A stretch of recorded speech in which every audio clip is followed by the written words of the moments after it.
I now have the pleasure of introducing you to our moderator, Dr. Evan Heiser. Moderating the panel this afternoon. He is the Senior Director of Career and Experiential Education at Career and Student Employment Service Western. His educational background is in higher education leadership and policy, and he has earned his doctorate of education in that field from Vanderbilt University. He also has a Master's of Education in Higher Education Administration and Student Personnel from Kent State University, and a Bachelor of Science in Mechanical Engineering from Case Western Reserve, as well as a Bachelor of Arts in Economics from Case Western Reserve. So he is obviously very skilled and knowledgeable in many different areas. His teaching interests involve higher education assessment and strategic planning, those areas near and dear to my heart. His research background and interests are focused on experiential education and co-curricular transcripts. And plus, Evan is just a super nice all-around person who I've had the pleasure of working with for quite a few years. So thank you for joining us this afternoon, Dr. Heiser, and for moderating our discussion this afternoon. Welcome. Absolutely. Well, thank you. Appreciate those kind words, Karen. Well, hello and welcome, everyone. My chance to also add to this conversation, and it's really going to be mostly about our panelists. We are so glad that all of you have joined us here for this conversation around experience-driven learning. As Megan alluded, today we will be exploring how real-world, hands-on projects that our panelists have done can provide meaningful experiences for both students and faculty. Our panelists today bring a truly range of perspectives and experiences, and they'll be sharing the insights on what it's like to participate in or design these kinds of learning opportunities. We'll talk a little bit about what works, the challenges that come up, and the impact that these experiences have. So before we dive into the discussion, let's take a moment to allow our panelists to introduce ourselves. We have 3 faculty members and 3 students with us. So I will start. Dr. Ashlyn Kuersten, could you please introduce yourself just very briefly with your title and your department? Hi, I'm Ashlyn Kuersten. I'm a faculty member in the Criminal Justice Studies program, and I'm also the director of the WMU Cold Case program with the Michigan State Police. Wonderful. And Kailyn Howe is a student that Dr. Kuersten has brought. Kailyn, can you please introduce yourself? Let us know what year you are and your major. Yeah, hi. Can you all hear me? Well, okay. Mm-hmm. My name is Kailyn. I am a 3rd-year student, and I'm currently double majoring in biology and chemistry. Wonderful. Thank you. Dr. Luchara Wallace is our next faculty panelist. Dr. Wallace, could you introduce yourself? Certainly. Thank you, Dr. Heiser. My name is Luchara Wallace. I am currently the Dean of Murray State College. I am actually faculty in the Department of Special Education and Literacy Study. That's my tenure home, but I am instructor in Lee Honors College, and that's the program that we are sharing today. And did you want for me to introduce Jordan? If you would like to, or please, yes. Certainly. And the student that I have the distinct honor and pleasure of working with today or co-presenting with today is Jordan Johnson. So Jordan, would you like to share a little bit about yourself? Yeah, hello, my name is Jordan, and I am a 2nd year, and my major is computer science. Wonderful. Thank you, Dr. Wallace and Jordan. And our final faculty member is Professor Brickman. Professor Brickman, could you please introduce yourself? Hello, good afternoon, everyone. My name is Jacklyn Brickman, and I am Assistant Professor of Kinetic Imaging in the Frostig School of Art and co-PI of Ideas Collaboratory. Wonderful. And the student that Professor Brickman has brought with is Lisa Trapp. Lisa, could you please introduce yourself? Absolutely. Hi, everyone. My name is Lisa. I'm actually a 1st-year graduate student working on a master's degree in biology. My research is focused on soundscape ecology. Wonderful. Thank you all. So now that we've got our whole panelists introduced, to start, let's talk about just what experience-driven learning really looks like in action. Each of you has been involved in hands-on real-world projects through the experience-driven learning venture grants. Whether as a student applying specifically what you've learned or as a faculty member designing these opportunities. We're going to start with Professor Brickman. Professor Brickman, can you please tell us about the Ideas Collaboratory and how it represents experience-driven learning? Absolutely. So I want to start with a quote, a short one by Mae Jemison, a former NASA astronaut, who said, "Sciences provide an understanding of a universal experience. Arts are a universal understanding of a personal experience. They are both a part of us and a manifestation of the same thing. The arts and the sciences are avatars of human creativity." And this was really a guiding quote for Dr. Gill and I as we developed both our own personal research together as collaborators and the class that we shared with students. We really wanted the course to be as hands-on as possible. So we started in the field with community partner, the Southwest Michigan Land Conservancy, and just got the students out in nature. And then we brought that back into the laboratory and into the studio. So we ended the course with a whole class collaborative project, which was a multimedia installation that had both two statements, an artist statement and a science statement. And that was a beautiful culmination for us. Thank you so much. Moving on to Dr. Wallace, can you please tell us about your experience-driven learning project to help revitalize the Idlewild community? Absolutely. So our project was in the second year of our class, and what we committed to doing was going to Idlewild and learning a little bit more about an African-American resort town in northern Michigan and getting a better sense of the development, the decline, and the possible revitalization, and what we could do in order to support the community in that effort. And so what we ended up trying to focus on a bit was two key projects that emerged out of a community-based, community-driven engagement during our first class that showed us that the community really wanted something for visitors to do, and they also wanted opportunities for the youth in their community. And so the key project that we're going to focus on today, it was the development of a map and a boat tour where our students were able to develop scripts to help teach others that are new to the community and even community members themselves more about the history of the community. Wonderful. And Dr. Kuersten, for those who have not heard about it yet, can you please describe the cold case program at WMU with the state police? Sure. So a cold case homicide or missing person case file from the state police is assigned to one of three teams of WMU students. The detective assigned to the case directs the students for one semester in organizing, digitizing, and then investigating that case. The students work for the detectives, who may ask the students, for example, build a timeline of the case, develop a family tree for a person of interest who's in the case, maybe develop a list of questions the detectives could ask that person in an interview. What types of evidence was collected at the crime scene, other evidence that needs to be tested, etc. Everything from maps to deep dives of information that's been actually released to the public already. We take students from every major on campus, and I think it benefits our students by learning how to do a good investigation. For example, I've had aviation majors who want to investigate airplane crashes, and we've been in operation for about 4 years now. Wonderful. Well, thank you. Moving to the students, Kailyn, we have heard from the faculty about their projects. Now we want to hear from all of our students. Can you please tell us a little bit about your experience with the cold case program and how you see your participation contributing to not only your education at Western, but also your career after you graduate?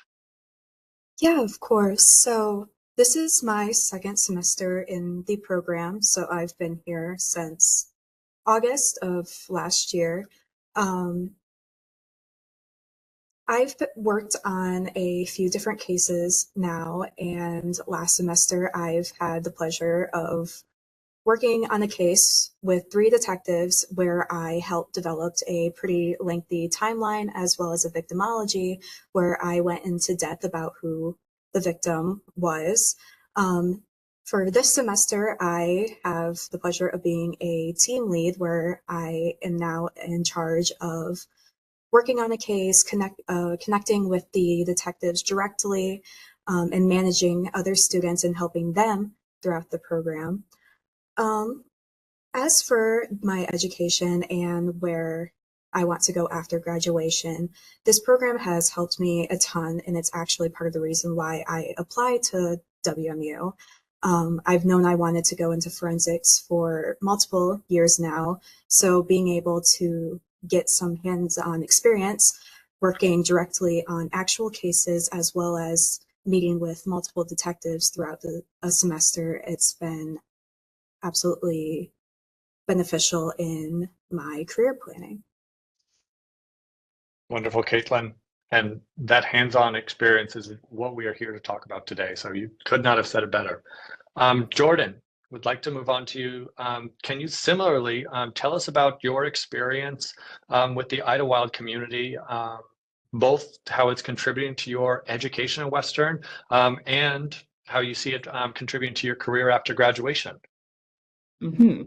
So when I first went on the trip to Idlewild, I didn't have much expectation because I never knew about Idlewild. But once I went there, I experienced the history and actually researched it in person and talking to the people there and just experiencing all that was once there was a great experience in itself. But outside of that, I did create the scripts for the boat tours and all that. But outside of just the trip itself and helping the community with that boat tour and the scripts and everyone else that may come there to learn about Idlewild, it also gave me the idea of how I myself can support the community and also help it grow.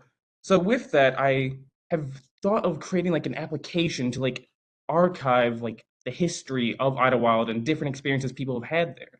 So by going to Idlewild, it has helped me develop more in my own field, which is computer science, by being able to create an application to help people. Because in my goal at the end, I want to be able to enjoy coding while helping people. So this is a stepping stone to that. Wonderful. Thank you so much. And lastly, Lisa, can you please tell us about your experience as part of the Ideas Collaboratory course this past fall? Absolutely. Yeah, so I guess just for context, I'm a returning student, so I've actually been out of academia for quite a while now. And coming back into an education space and kind of re-remembering how to learn, I guess, was a little daunting. And I found this class one of the most supportive and engaging spaces to re-remember how to not only be a scientist, but how to embrace art and this totally different way of learning back into this curriculum that I had kind of stepped away from for a bit and then came back to. And so I guess for me, as there's often 2 answers to these questions. There's what I got out of the class personally and how it helped me grow as an individual. And then what I got out of this class as a student and someone who's going through learning right now. And so I think as a student, what it has allowed me to do is approach problem spaces really differently.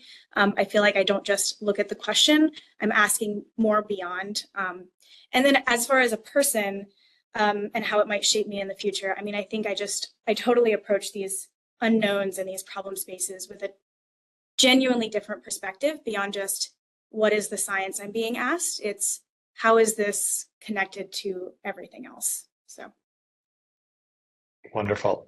Yes, that 2 pieces that I'm sure we'll hear more about similar stuff from others. As everyone can tell, the 3 projects that we have represented here today are incredibly different, but all are truly excellent examples of experience-driven learning. I do want to kind of dig in now to the overall goals that each of these projects have. We'll start with Dr. Wallace. Your project builds off of a Students in the State course. How did you go about developing the goals you wanted learners to accomplish through this project? Absolutely. So what I really wanted for our students to do in terms of their goals, or my goals from our students, was number one, to look at themselves as active participants in the community. As academics, we traditionally go into spaces and we frequently glean a lot of information and then we leave. What I didn't want to do was be that, especially in a community where that has been their experience. That has been what typically would happen, or there would be a great project that would be developed, but it could only be advanced if the faculty or if those particular students were there. So what I wanted for us to be able to do was develop something based upon what we heard was an actual need in the community, and then develop something that could be then given to the community to empower them to be able to move it forward. And that's precisely what we were able to do. In the example of our boat tour, there's a local nonprofit that we partnered with. And with that local nonprofit, we were able to give them all of our student scripts. They were able to also provide key points on a map. We were able to partner with a graphic design student that graduated in spring of 2024 to design and develop the map, turn that over to them so that they then could actually be the ones to execute the lake tour and provide that information for visitors throughout the entire summer. So that's one of the, that was the goal, was to make sure that we were developing something where we're not coming in to use the community, glean what we want and leave, but leave something behind. Wonderful. That's so wonderful to hear, that idea of that mutually beneficial experience for both the students, faculty, and everyone in Western, but also the community. So, Dr. Kuersten, the cold case program has been going on for several years now. How have the goals of that program shifted since it was first developed? So when I first started this program, what I was alarmed at is how little real world experience my students were getting, and what that would mean in their future. You know, I was a professor of constitutional law. I'm telling them about all the exceptions to search warrants, and having them memorize this information, but they're not actually putting it into practice. So I wasn't really clear that they were getting something out of it. So my goals have changed a little bit, and then I started off by wanting students to get a real world experience. And now that we've had like crazy success, I mean, I'm more surprised than anybody that we actually are solving cases. I'm serious. That was not one of my goals. I just thought this would be this groovy project for my students to get a real world, taste of what the law actually looks like. What it's turned into, though, is this wonderful kind of view that I have of watching these students with these detectives and other personnel from the law enforcement community, prosecutors and lab personnel and detectives. And the students are seeing the importance of working for the public good. They're at this pivotal moment in their life where they're deciding whether to go off on kind of an entrepreneurial path or working for us, we the people. And that's been a really wonderful journey for me to see all of these students like deciding their career goals are, something to make our world a better place. I love that. Wonderful. I love that that changes also that benefit that's now it started off very much as that learning, but now there is that, it wasn't the initial one to go, how many cases can we solve? So that's wonderful to hear. Professor Brickman, the grant that you received was specifically for interdisciplinary work between the arts and sciences. How did you go about setting up the goals collaboratively with Dr. Sharon Gill, your co-PI in the grant? Yeah, I just first want to pause and say how much I enjoy learning about the other projects that were happening with these grants, and hearing the intros we did a year ago and hearing the updates is such a joy. And it's such an honor to be a part of what we're building here. So you both are doing such incredible work. And with that, Dr. Gill and I have been collaborating in our own research for, well, it was several months, so not even quite a year when we proposed our the Ideas Collaboratory. And so it was just a wonderful opportunity to expand the type of collaborating we were experiencing as researchers with our students. And we really wanted to develop this in a way where we're both bringing our expertise to the table, but we're also bringing in a wide range of other voices. And so we had several visitors throughout the semester who work with, like, one visitor is a sound artist who focuses research on ants. And we had somebody else come and do a workshop with us in the greenhouse, gathering biodata from plants and then using a modular synthesizer to create a soundscape with that.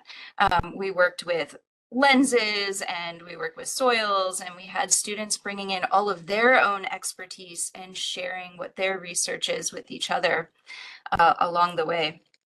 And so really all of those experiences came together and grew over the course of the semester.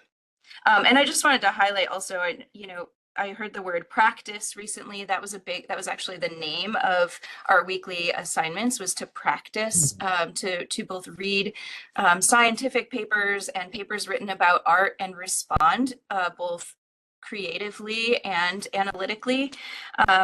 And then, Lisa mentioned earlier this sort of holistic approach to things. So when you're combining art and science, you're using both sides of your brain, and can really come at problem solving from different angles. That's fantastic. So our students have now kind of heard some of the goals that were set out before even your experiences. One question that I would like to kind of ask each of you is to highlight, especially in thinking about some of those goals, what were some of the challenges or opportunities that you experienced when working on your projects? So Lisa, I'll start with you, if you could, wouldn't mind sharing, and then I'll kind of go down the three of you. Sure. Yeah, so from a challenges side, I think the biggest challenge that we ran into was definitely time. I think being in the fall semester, there's so many holidays, and our class was located on a Monday. So like we lost a lot of Mondays in the fall. And so there were just a lot of time we didn't get to really meet and connect. And with our final project and with that big collaboratory final installation piece, we decided to work together as a group. And so for the entire class to come together and really put the whole thing together was really triumphant, but it also was on a really accelerated timeline. And so some concessions kind of had to be made, which was an important learning opportunity too, but just for some examples, like we focused on the importance of jack pine to the endangered Kirtland's warbler and how fire is really important to that dynamic, and really wanted to show this kind of cyclical narrative of those components and those needs. And we incorporated a lot of audio and video into that. And so, as everyone I'm here is very aware, tech has a mind of its own often. And so being able to kind of have more time to workshop or problem solve, we did have to compromise on the type of tree we recorded. So there were things like that just from a scientific representation that I would have preferred we have more time on. Additionally, we got to know each other really well through the collaborative energy of making this final project. And I felt like it could have created even more and newer kind of smaller scale projects now that we got to know each other and what our skill sets were on a deeper level. So having more opportunity, I think even carrying it into the spring, I probably wouldn't have complained about. From an opportunity side, I think, honestly, I had kind of thinking it through. I think Jacklyn actually said it best, where, you're using both sides of your brain. So there's like this personal element of suddenly having to not just think through what you're representing scientifically and the value of that, but also how you're doing it and how you're approaching it and how you're sharing that. And that is totally different, but also kind of the same. We approached collaboration in a way I just haven't really experienced personally before. So instead of saying, hey, we're all going to come together and make compromise, not that compromise isn't valuable. This was a really unique experience where we kind of said, here's our each individual strengths. How do we turn that into one big, amazing project and highlight all those strengths instead of let's everyone kind of concede 50% to get to the end goal. So Oh, fantastic. Definitely sounds like real world experience to me where there's never enough time, but when you can get to those collaborations, that's what the ideal. Jordan, would you mind going next and kind of talking about some of the challenges or opportunities that you experience with the Idlewild community? Yes. So while doing research for the scripts, it was tough to find information. It's scattered like all over the internet or like sparsely through books. So that aspect of like information being hard to find for even us when we're actively trying to look for it, it would also be hard for like tourists or anyone interested in Idlewild to find that information as well. So that was a big difficulty, like trying to get that information. But it kind of opened up the opportunity to like realize what aspects are missing, like available information for people. So with that, it kind of gave me at least the opportunity to like develop a way to compile that information for like everyone, not just like tourists, but also like the people of Idlewild to share their history. Mhm. Wonderful. And Kailyn, can you kind of close us out on this one with your kind of challenges that you might have experienced with the cold case? Yeah, of course. I mean, in full honesty, just the entire investigation of and working on a case, like as a whole, is a challenge in itself. Because at the beginning of a semester, you're handed a case that you know absolutely nothing about. So you have to teach yourself about this case. And then when you're talking to the detectives and you're given the project that they want, like a timeline, victimology, a family tree, you have to teach yourself about the case, and then you have to create a project. So, and when you're working on a case for an entire semester, like for example, myself, I worked on a case last semester that took up my entire semester. You learn the case very well. Sometimes you may even know the case better than the detectives themselves. So not only are you learning about these cases, you may even teach the detectives a thing or two about a case. And another challenge is when you start the semester, it just kind of becomes like maybe a selfish perspective where you're like, oh, can I maybe help solve a case? Like, how is this going to be beneficial to me? Although it is very beneficial to you, as you progress in the semester, you kind of learn that it's beyond yourself and how you are benefiting your career or your education. You are also doing it for just the general public. You are helping the detectives directly on the case because they are swamped with work on multiple cases, but you're also helping victims and their loved ones who have been waiting for so long to find out what happened. So just the challenge in itself is just all aspects of a case investigation. Wonderful. And that mutually beneficial, bringing it kind of back anytime we're working with the community, even if that's not the original goal. So I'm so glad that you got to experience that. We are part of kind of an assessment event with the measures of success. So we would be remiss without talking at least a little bit about measuring the impact of all of this. This is where experience-driven learning, the conversation is now kind of at the university level. How do we track this? How do we measure its impact? Traditional grading methods sometimes work, but don't always capture the depth of these hands-on experiences. So we do have to think differently about how we track the growth and successes. Dr. Kuersten, you have that kind of one very hard measure, but that wasn't your initial goal with the how many solved cases. So beyond just the number of solved cases, how do you evaluate the impact of the cold case program? You know, I had to put a lot of thought into this when I first began this program because I came up against a lot of resistance from both the lawyers at Western and the lawyers for the Michigan State Police, right? I mean, I could kind of summarize their concerns, which I'm sure you could empathize with. It was like, are you kidding me? You're going to trust a bunch of college students with incredibly confidential legal information? And I think I measure the impact in terms of how the students end up showing us what they're capable of. I think we tend to minimize or discount how incredible our students are and what they're capable of doing. I mean, they're adults. I tell them we do a 2-week training period before they can even look at a cold case. And I am really clear in telling them I'm essentially handing my career over to you. If you violate any of the rules of confidentiality, it pretty much destroy my career, and you're going to shoot the chance of us solving one of these cases, because ultimately we work for the victim families. One of my evaluations of success is to see these students step up to the plate and say, you know what, I can do this. I'm a professional. This is going to be really challenging. The students get asked by their parents, by their roommates, even by some of my colleagues, tell us what you're working on at the cold case program. And they have to rise above that and say, I just can't discuss it, even though they want to.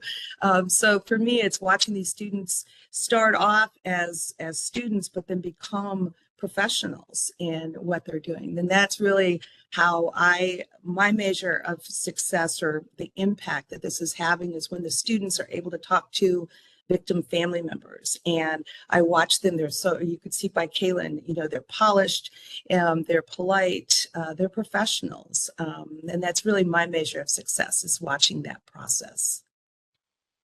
Wonderful. Kind of building directly off that, Kailyn, can I ask you, how did you kind of measure your own growth in this program, and what you learned? And was there a moment when you realized kind of how much you learned and grew? Yeah, of course. I mean, I started to realize just how much of an impact I was having when I really started working on the projects that I was assigned by our detectives. My timeline that I ended up creating ended up being very long, at least like 15 pages. So you kind of just like learn as you go on just how much of an impact you are having, and just how much you are growing.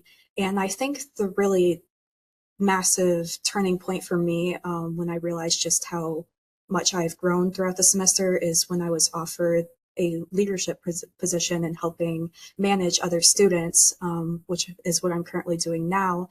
I'm helping 4 other students manage their way throughout the program. So that was just one of the biggest moments for me. Wonderful. That's amazing. Dr. Wallace, kind of moving to the Idlewild community, how did you support through that program students in recognizing and seeing their own growth through that experience? Well, thank you so much for asking that, Dr. Heiser. I think one of the key things was providing space to reflect. And so every time, like every day, they were assigned a reflection journal, a reflection assignment. And it wasn't so much for me to judge and to read and say, okay, was this a good idea? Was that a bad idea? I just wanted for them to process what they were experiencing. And I wanted them to give them space and permission to do that. And I think that that's one of the ways that we really, when I think about evaluation and how they're thinking about their learning and their experiencing, that's how I was trying to develop metacognition for them in this process, which opened up opportunities for them to connect even more with the community and with the people that are there. I'm so glad that you hit on reflection. That is one of the 2 kind of hallmarks of experiential learning, kind of that's done nationally. That's we try to really infuse experience-driven learning here at Western. It's one of those pillars. Jordan, hearing that, having lived through some of this reflection, kind of doing one more reflection. We won't do it as an assignment, no grades, but how would you describe your own growth through the experience? Well, as Dr. Wallace mentioned, doing the reflection journals and not reviews, but just the reflections, they really helped me like process what was going on like through the days. Because yes, I went through the day like doing research, talking to the people of Idlewild and learning about the community, but if I just went on to the next day and kept repeating that, it wouldn't really sink in and like develop in my brain. So by reflecting, it allowed me to really think on all that I learned in that day. And now there is no exact moment when I like realized how much I learned. It was kind of just constant. I was constantly like just growing. It was a whole new experience for me, and learning about such a community was a first for me. So it was just constant new experiences everywhere. But the real moment where I realized that I really made an impact like on the community is like after others used my boat tour script, like seeing that it was actually being used outside of just me making it and just presenting it once and that's that. It was actually doing something, actually contributing. Oh, I'm so glad that you got to see that and actually experience kind of what it is like. So it was definitely more than just a class assignment. So that's so exciting to hear. Professor Brickman, moving to your project works across disciplines. So you weren't fully in charge, and it's even outside of some of your area. How did you gauge the impact of experience-driven learning with the students you worked with? Yeah, thank you.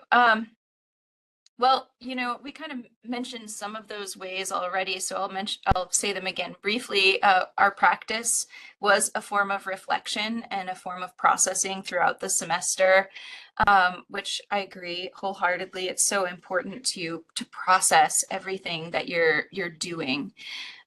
We had a lot of critiques along the way as students worked on individual smaller projects. And then really we gauged the impact by having the culminating exhibition, which was very concrete and demonstrative of the work that we had been doing. But I think what I didn't expect was the way each student really, really brought their expertise, as Lisa said. And I think in any class that you teach, you have any level of engagement. There are some people who are in all the way and some people who are in just a little bit. But really, when we worked on that big collaborative project, everybody was in 100%. And it was, and a lot of times, in a collaboration like that for a class, I have to do a lot of leading and a lot of like helping connect dots and helping get tech. But it was nothing short of beautiful to see the way the students did that for and with each other. And Dr. Gill and I kind of just stood back a little bit and let them do their thing because they knew what to do and they were going for it. And I think that there was just so much more value to that, to seeing that come together. And so at that point, that was, I feel like the biggest piece of the assessment for us was to just watch the way the magic happened. That's wonderful. Thank you for reiterating some of the themes that we've already hit, and kind of taking that collaboration, not just between the disciplines, but also seeing that in the students. Lisa, you experienced this kind of collaborative nature. How would you kind of say that impacted you, and that you got to see that science and art through the working with the Ideas Collaboratory? So science communication has been something that's very personally important to me and has remained that way since before when I was an undergrad. And I think it's kind of this like ongoing question of like, what's the best way to communicate science, or how do we really bring accurate science into art? And there's this kind of ongoing kind of question that it's hard to really answer, right? Because it's very personal, but also it really depends on your audience. And so being able to work in a space where everyone had these kind of not necessarily conflicting priorities, but had this internal monologue that was defining how they were approaching the class, and being able to come to this shared goal that not only represented a very real, endangered species here in Michigan and what they're facing, but also to watch other people come in and engage with that space and experience how they were interacting with the elements of the art that we had brought into it, the video and the audio, hand drawings, reading the artistic, reflection versus the scientific reflection, and really getting both sides of that same coin. And then we actually even had one of my peers, she makes cakes, and she actually made like themed cakes around the different elements of this dynamic. And so I think it really reminded me that there's no wrong way to communicate science as long as you're, still expressing valid science.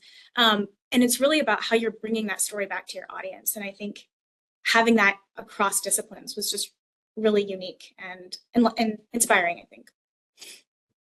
Wonderful. And thank you for sharing those kind of specific ways. I don't think any of us would have thought about. Um, Definitely not a cake, but that's wonderful. So I'm nearing the end of the time that I get to ask you all questions before. So anyone in the audience, be thinking about questions that you might have, please feel free to enter them into the chat. Before my time's done, I do want to kind of ask one final question of all of our panelists. That as we are looking to continue to build on all of the kind of learning that you have done, that you've shared with us, what is the most valuable lesson that you learned related to implementing experience-driven learning? What is the most valuable lesson that you want to share with all of us related to implementing experience-driven learning? And Dr. Brickman, if we can start with you. Sure, thank you. I would say that the most valuable lesson I learned, or maybe the thing that I would approach differently next time, is to get the students collaborating right off the bat. I think that, and Lisa mentioned this earlier on in our discussion today, where they connected so much at the very end, and we had done a lot of individual work or partnership work in the beginning, but the way that the students connected with each other was so impactful that, you know, to do this again, we would start out with group work right off the bat, and really focus on developing the collaborative nature even more. Wonderful. I love the connections of what we've heard very much from Lisa and your learning. Dr. Kuersten, what have you learned and would like to share with us? I think there are two things. One is in starting a program that does experiential learning, I think we as faculty have to remember that we're kind of going outside the box a little bit. I felt a lot of pushback. It's expensive in terms of time to do a program like this. So I think a lot of people at the university really push back on that. It's a lot easier to put one faculty member in a classroom for whatever, 90 minutes a week and then walk away. It's a lot more labor intensive to do this hands-on, one-on-one kind of mentoring process. So I think the first thing that I learned is just don't sweat the small stuff. Like, you believe in this, you know what you're doing, you know the world needs this program, and don't worry about the pushback that you get. I think the second thing I learned was, you know, the asking for direction. My program has gotten better because I go back and ask the detectives, and I go back and ask the students throughout the semester, what are we doing right? What could we do better? I think some of us kind of get our blinders on and say, this is the way it's going to be, without realizing that there are ways to improve. And so don't be afraid to ask for direction. Even people that aren't connected to the program, you know, how am I getting my message out better? Wonderful. One important lesson. Dr. Wallace, what lesson would you like to share with us about implementing experience-driven learning? I think the greatest lesson that I've learned with experience-driven learning is that for as much as I love to have control over all aspects of what's happening in my learning environment, when you are actively and engaging in real experience-driven learning, you can control the controllables and just expect for things to happen and for things to come up. You know, I think I don't want to liken it to building an airplane while flying it, but what I want to liken it to is what it's like to live every day. You know, we can have a plan, but then sometimes our plans have to shift. Sometimes our plans change, but it doesn't mean that just because we didn't follow every step of our initial plan, that it was wrong. It just means that it was different. And what I found is that the outcome is even more beautiful than anything that I ever could have imagined. So that's one thing I've learned about experience-driven learning. That's wonderful. I love that even when it doesn't, we can spend so much time planning, but then ending with that outcome is even more than what was planned for. I think we've heard that probably consistently across all three of these projects. When starting with some of those goals you had initially, the impact has been way beyond what sounds like was originally intended. I do now want to kind of the last of my time with the students listening. So would like similarly, how has participating in these experience-driven learning projects changed your perspective on learning? So Lisa, can we start with you?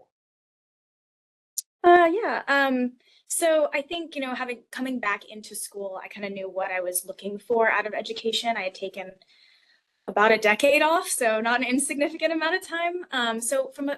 I don't know if it necessarily changed my personal perspective because I knew what I was looking for, what I was after out of an educational experience. But what it did do is really kind of lock in the fact that these experiences are so necessary, and the way that we learn is not the same for everybody. And that one kind of singular way that we're taught to learn for most of our life is often not the way most people learn. And so being able to come back into a space and kind of be embraced for the fact that I was looking for a different way of learning and trying to re-engage with a different way of learning, and kind of have that kind of facilitated for me and assisted, was really, it just kind of solidified waiting to come back at the right time in a space that was thinking the same way that I was about education, was really incredibly valuable. And I think so many other people would benefit from it. Absolutely agree that so many can benefit from these types of things. Kailyn, could you share kind of how this has changed your perspective on learning?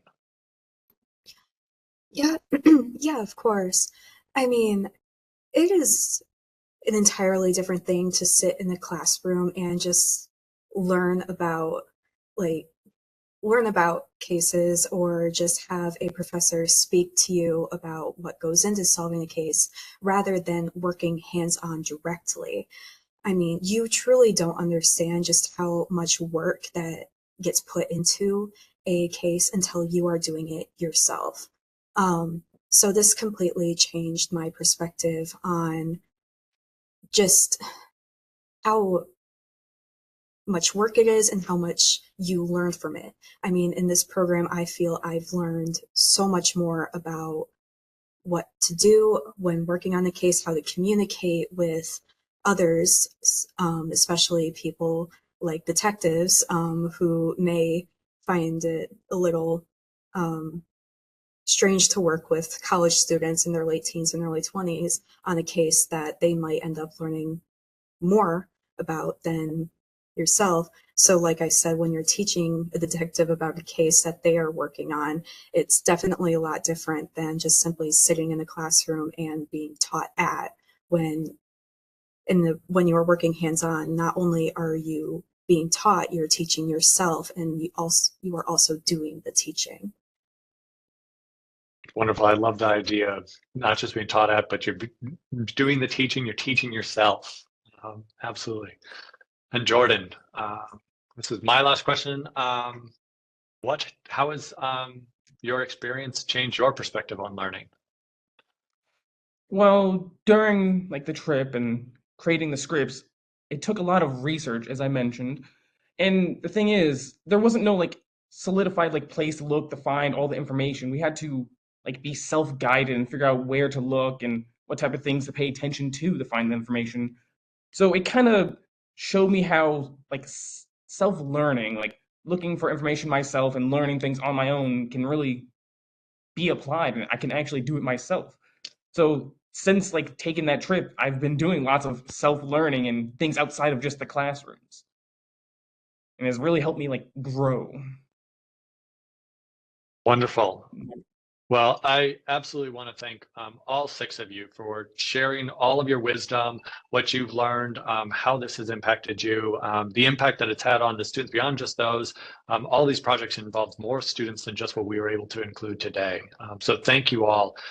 This is I'm so proud to be part of Western, where we are committed to these types of experiences and making sure that more students are getting these experiences, that we are making them high quality. That is one of the things that is crucial to these. For the benefits really to be there, the experience driven learning has to be of high quality. So that you are all sharing your learning, your perspectives, your stories with us is how we continue to make this better as a university. So I will now open up the floor to see if there's anyone from our audience that has additional questions. So Wendy Swala, who works in WMUX, has asked, what words of encouragement would you offer a faculty member who is still on the fence about whether or not to incorporate an experience-driven learning project into their course or as part of their program? Jacklyn, you had a hand up. Or we'll start off with Jacklyn. I saw her hand up first, and then we'll go to Ashlyn. Okay. Yeah, I'll be brief. My words of encouragement and sort of affirmations that I tell myself often are to trust yourself. Because you do, as one of my colleagues mentioned earlier, you have to let go of what you think you might need or what you know you need, and you really have to be adaptable and able to pivot in a moment. And so I like to build a scaffolding and have a general schedule, but then I really have to let go of the other stuff and trust myself to know what I will need to know in the moment to really guide the system. And same for Dr. Gill. I mean, working together is great because we could do that for each other too. But really we have the expertise, and all kinds of unexpected things come up when you're doing something that is very experiential and in the moment and in the field, and you just have to trust yourself to know that you know what to do. Wonderful words of encouragement. Ashlyn, what words would you have? I read something before I even started college. I grew up in a cabin in the outback of Alaska, and I remember going to a public library and reading that public universities are here to find creative ways to solve society's problems while we train the next generation. And I think I actually have that written on my desk at work. And I think we need to remind ourselves that this is our job. Our job is to find creative ways to solve the problems of today and teach the next generation of leaders how to do that. So it is a lot of work, and a lot more work than simply walking into a classroom. But I think that that's the only way our world's going to be a better place, is by doing programs like what we're talking about today. Apologize, I need to write down those words of encouragement. Those are wonderful. Thank you. Dr. Lewis. Sure, Okay. mine might be a little bit too specific, but as somebody who teaches courses and works with students, I was curious, Kailyn, not to put you on the spot, but would you mind just maybe elaborating a little? You talked about you went from a student and then you became a team lead on the project. So is that 2 different semesters at the same semester? Did you do any extra training? I'm just curious about moving to being a team lead. Yeah, of course. Typically, your first semester, you are just a student investigator working under another team lead. That first semester, you are simply just working on a case, working on projects that you are assigned. And if you would like to come back for a second semester, you apply again. And if your work is deemed exceptional or above average, then you might get asked to move forward and work in a leadership position as a team lead and manage incoming students. So it is definitely not something that just happens all in one semester. It is something that progresses into multiple. Okay, thank you. That's great. Yeah. And the students Gives do you something to get aspire extra. to. The students do get extra training to be a team lead. It's it's a leadership position. They have to learn how to manage other people and all the problems that come with that. So they do get a little bit of extra training in order to do the work of a team lead. But it's very helpful for me, and I think it's helpful for them to get that experience.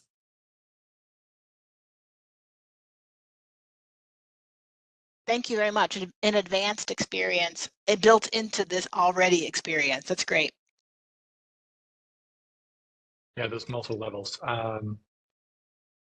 And then Karen was asking, along the same lines, was wondering if you have thought about utilizing students who participate in these learning experiences to mentor future students. Is that something anyone's thought about? So we'll start with Ashlyn. All of you have. Wonderful. Yeah, kind of relevant to the last question that we were talking about. Yeah, I do use the students to continue on for a second semester to train the new students. I think they come at it from a different perspective than I do. And I think it's great experience for them to be a mentor to others. So I try to give everybody that opportunity if I can. Dr. Wallace, I saw you had popped a hand up. Yes, I think what's been really interesting about our class, because it only runs once a year, we have at least one student that's come every single time that the course has been offered, and they've been able to get credit during, using different iterations. But what's also cool about that in terms of the mentorship piece is because the class is not cookie cutter. It's not the same experience every time. It changes with each iteration. So it allows like students to bring each other along, to encourage each other, from the words of Miss Frizzle, to take chances, to make mistakes, and to get messy. And they normalize that process and that experience. And so I think that that's one of the key things that I appreciate most about mentorship of other students and the leadership of other students through our class is because they're showing each other how to experience this thing that they've never experienced, that they never expected, that they didn't understand what they were getting into when they got into it. But then they're like, wow. So, yeah. Awesome. And Professor Brickman, anything you wanted to add? Yeah, well, we're the newest program of the bunch, so we've only had one semester of the class, but already we're looking at offering it again and bringing in students as interns, as assistants to the course, because it is, failure is an opportunity. It is important to learning, and so is teaching others what you've learned and guiding. So peer mentorship is incredible. Wonderful. And I love the sustainability that all of these programs are continuing to have multiple years, that you're continuing to grow. Okay, as we are nearing the end of the time, this has been a fantastic, a fantastic discussion. Huge thank you to all of our panelists for sharing their experiences, insights, advice. And it is very clear that real world hands-on projects do have a lasting impact. Whether in the classroom, in careers, or personal growth. So before we wrap up, I know I've asked a number of questions. We've had some chance from our audience to ask questions. But if there's anything that want to give one final chance to share a thought, maybe a key insight, something you hope others take from this conversation, or something that you wanted to share that you thought I would be asking about that you never had the chance to kind of put. This is your chance outside of any questions. What can we do? And this is both for our faculty members as well as for our students. If there's things that you want others to hear, please, this is your chance. We would love to hear those final thoughts.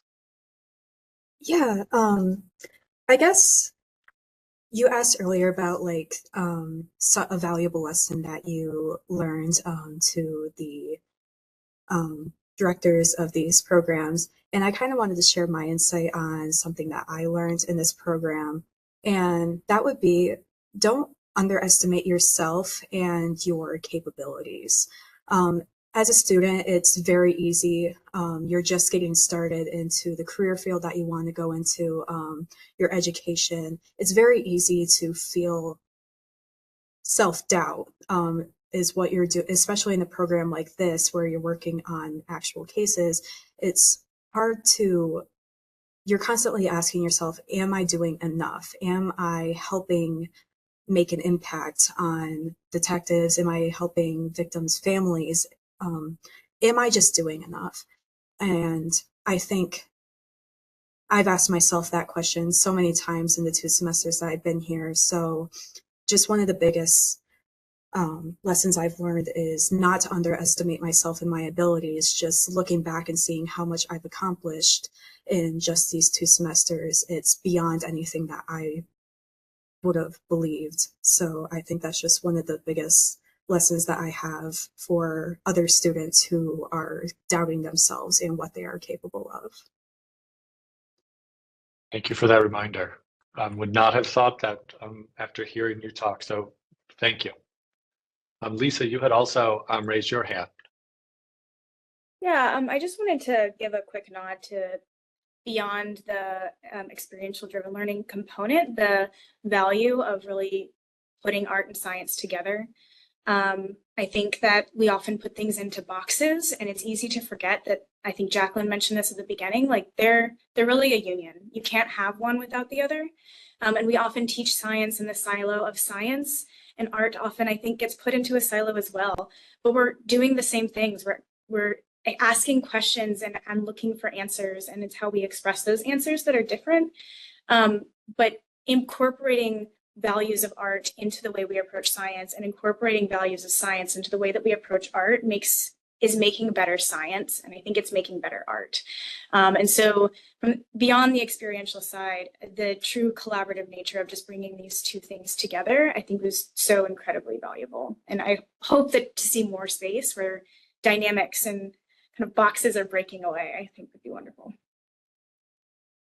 Wonderful. So we need more ideas, collaboratories, more of those classes, but even beyond. Thank you. Anything from our faculty? I think I would just say, for faculty members thinking about pursuing experience-driven learning thing, make sure you know what your goals are.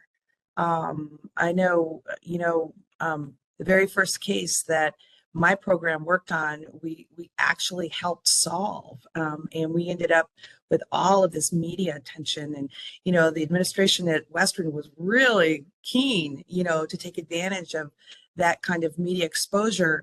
And I had to step back a little bit and remind myself, we're not doing this because of the media attention. We're doing this to help victim family members and to create the next generation. And it really helped me to have a list. I have 4 goals that I am pursuing. And anything that doesn't help me achieve one of those 4 goals, I don't do it. I don't take that option.